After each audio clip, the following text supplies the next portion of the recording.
A statement that has ignited widespread debate. Swedish Deputy Prime Minister Ebba Busch has called for Islam to adapt to Swedish values, asserting that the Muslim who do not integrate into Swedish society would leave the country. Her remarks have stirred controversy, raising questions about cultural integration, religious freedom, and Sweden's immigration policies.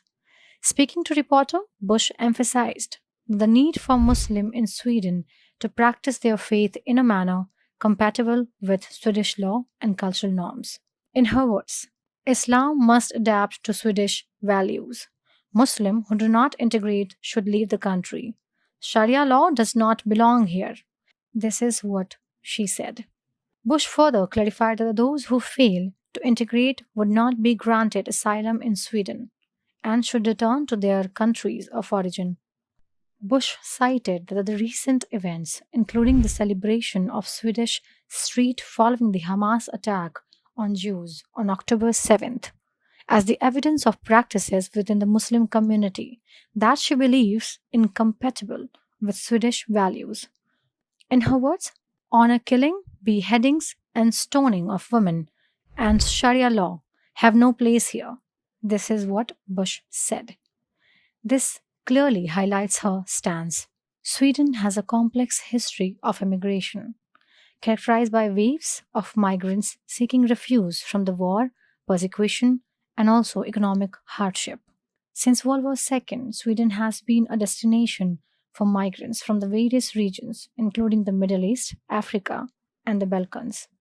The country's policy have been generally been welcoming, with a strong emphasis on the humanitarian values. Historically known for its openness to refugees, Sweden has seen a significant increase in its Muslim population over recent decades.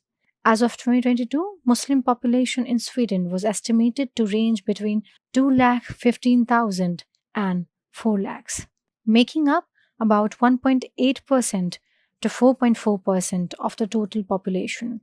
This growth has brought both cultural enrichment and also challenges related to integration. Sweden's history of immigration dates back centuries, with various waves of migrants contributing to the country's cultural and economic development. However, the rise in asylum seekers in recent decades, particularly from Muslim minority countries, has led to a complex and often continuous debate over how to integrate these new residents into Swedish society. Bush's comment have significant implications for both domestic and international audiences. Domestically, they reflect a growing concern among some Swedish about the ability of immigrants, particularly Muslims, to integrate into a society with strong secular and liberal values. The Deputy Prime Minister's call for Islam to adapt could be seen as an infringement on religious freedoms, potentially alienating the Muslim community and deepening societal divisions. The statement also risks exacerbating existing tensions, with the potential for increased incidents of Islamophobia and hate crimes.